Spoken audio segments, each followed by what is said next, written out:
Hello everyone, I hope you're doing well. Today we're going to be talking about movement, dance, and teaching how to transmit knowledge, like how to share a story, how to be a storyteller when you are teaching something, when you are sharing something with other people. Because as dancers, we can do pretty much well the movement. People can reproduce the movement, but what are we teaching about the movement? What are we teaching about the culture? Besides movements, we have a lot of people who are just reproducing reproduced movement, which will maybe be forgotten next week or in a few weeks. What really remains when we teach? The same as how you preserve knowledge, like when you learn something, how you really remember that. I think that's also the question.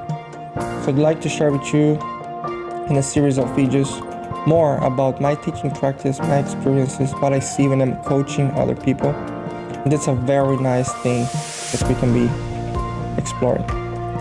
I started teaching when I was 17 after 7 years dancing. The teacher, she had to leave the group and I took over. So I was only 17, but I was already full of passion and thirsty for learning and also for teaching. I had ideas that I wanted to try. I had ideas that I wanted to experiment, and through seeing other people teaching, I had already kind of model of how I could teach. So that was the base, the teachers I had at that time. And I believe that most of what I learned as a teacher about teaching was through teaching. It was not like really doing a teaching course or something like that. It was really living, experimenting, and then learning how to work through the bodies of other people. Because when we teach, the class happens in between you and the other people who are in class. So we need to learn to read other people's bodies, other people's fears, other people's desires, and from there connect to your own proposal as a teacher. So I think it's always back and forward, and I can only be a student and keep learning when I'm also teaching and sharing.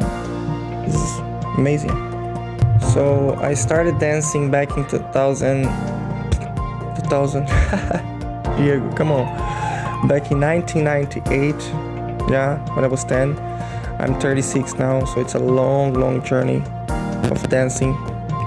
And what I remember is that I had a show in the theater and I was dancing like a little pas de deux, this duet, like a ballet with a little girl. I was a little boy.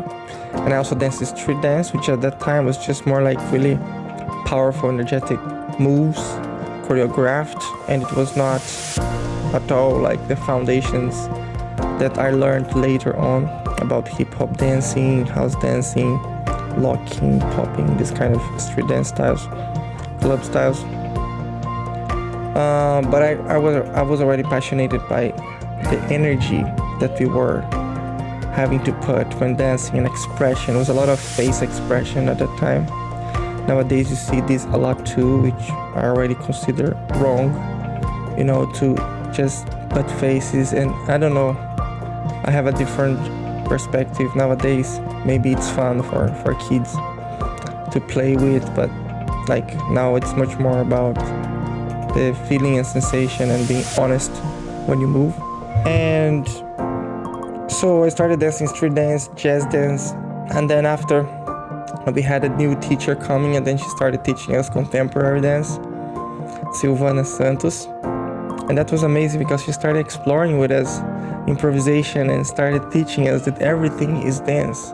Your breath is dance, walking is dance, people on the streets are dancing, the trees are dancing. It's like, wow. That was a shift in my perception.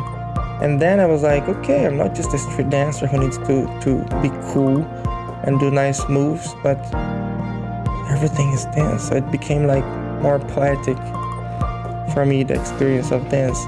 And that was 2004. And then after 2 years I started teaching. So I started teaching really early, but I had already a lot of shifts going on in my life as a dancer, where I started perceiving movement everywhere as dance on a deeper level.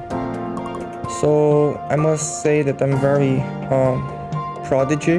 Like I've started everything very early, and then with 18 I went to participate in a physical theater company and travel around Brazil and South America, which was another big shift in my life.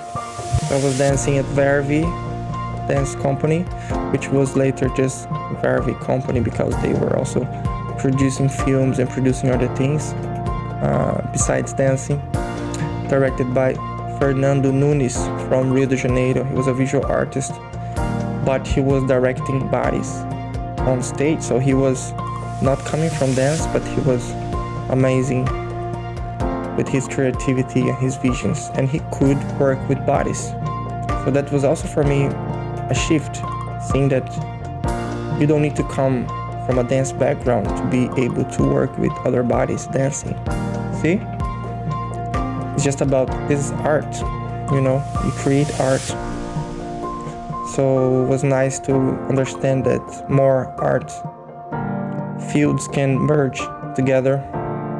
And I was starting to explore also physical theater, which was not dancing. It was also dancing. And then what's dance? So at 18, I was already questioning, and I had a lot of beautiful people around me, like Ian, Lebrão, Rodolfo Greco, Patrícia Zarski, Austin Andrade, Peter Abud, Mariusa Bregoli. I had like amazing people who were sharing with me the space. And then the experience of traveling, I remember we going to Colombia.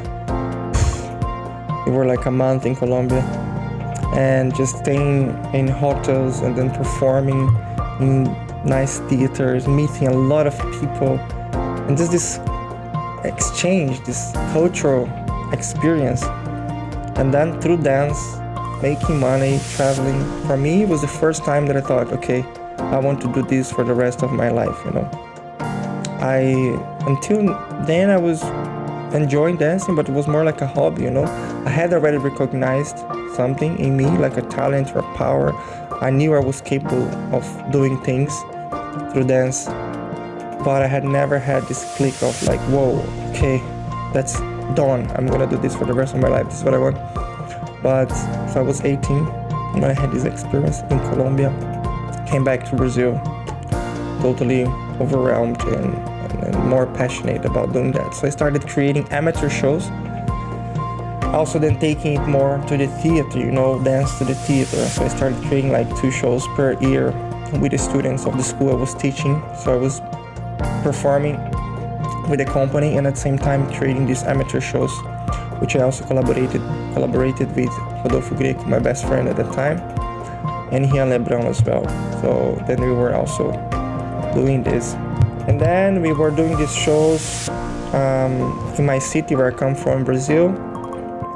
And when I became 21, I was also okay, I've done this for a few years and I couldn't see the future or more perspectives of how to grow where I was. So what happens that my mom moved to the Netherlands, and I never heard about Netherlands at that time. And I thought, wow, Netherlands, Amsterdam, okay. And I thought, this is an opportunity for me to get out, to know a new culture and to see if it's something for me. So after my mom moved, 3 years later, so when I was 21, I sold my motorbike. Whoa, it's a big bee flying here. And then I went to the Netherlands, and I came to the Netherlands. Here I am now. almost 14 years later. Yeah, so a lot happened before I came to the Netherlands. And I wanted to come to a place where I had to start from zero. I want to come to a place where nobody knew me. And that's what I did. And I started over here. And here I am. Nowadays also working as a choreographer, dancer, dance teacher.